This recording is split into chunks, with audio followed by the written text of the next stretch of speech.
Milked, a controversial documentary exploring the environmental effects the multi-billion-dollar dairy industry is having on New Zealand, continues to play at local film festivals and will screen at the Wairua Film Festival this weekend. It follows other international films like Cowspiracy, What the Health and Game Changers. Here's a short clip and a warning: some viewers may find the footage disturbing. Dairy was a normal part of life growing up in New Zealand. I started the day with milk on my Weet-Bix and never thought twice about it. So it's been a journey coming to understand that milk isn't the wholesome product we're led to believe it is.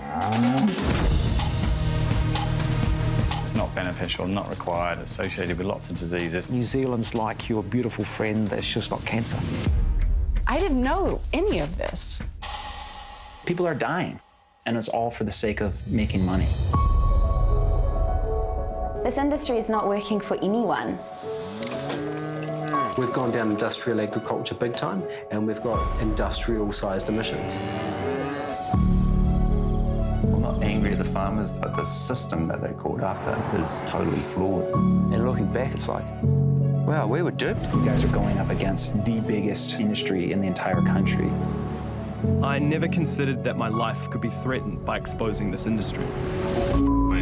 Oh, that's when it really, truly hits you what's going on.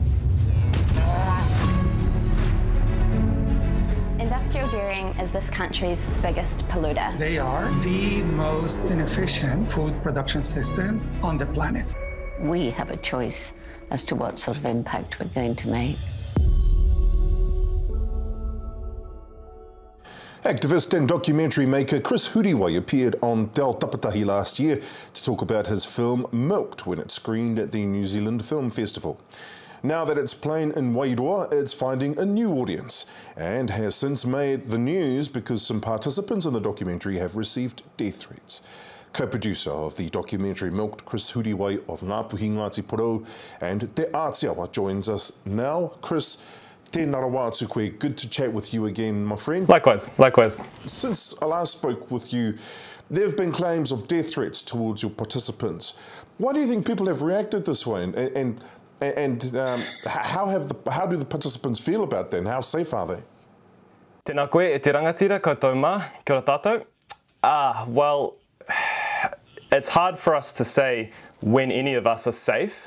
We're speaking out against the most destructive industry in Aotearoa. They're responsible for more waterway destruction, more greenhouse gas emissions than any other industry.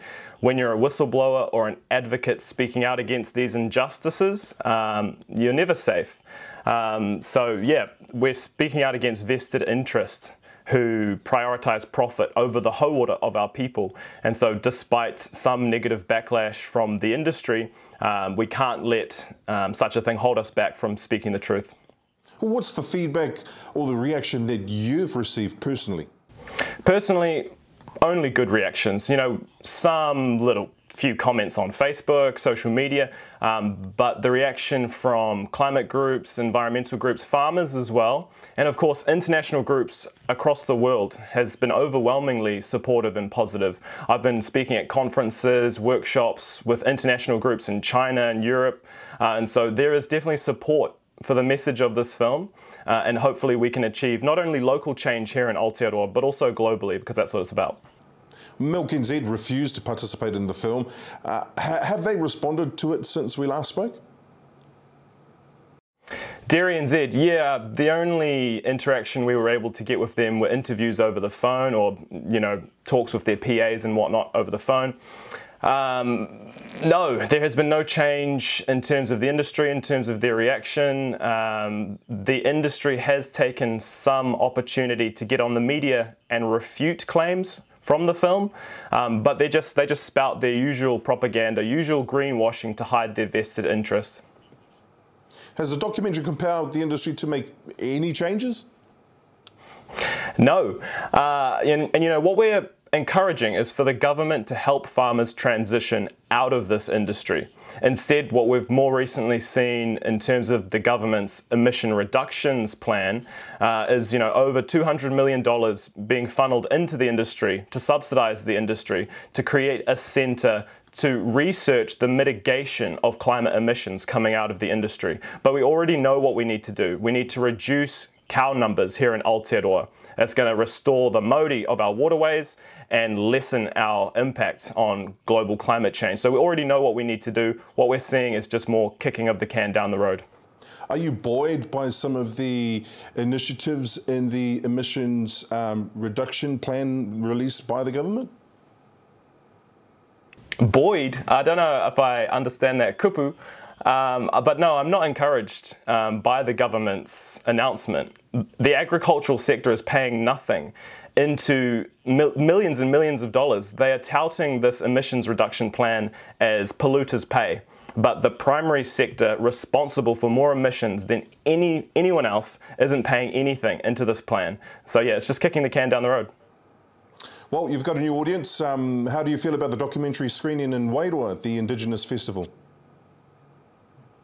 In Wairua, it's heartwarming because we know that tangata whenua, Māori, they are intrinsically linked to the Tai Ao, to our relationship with the natural world.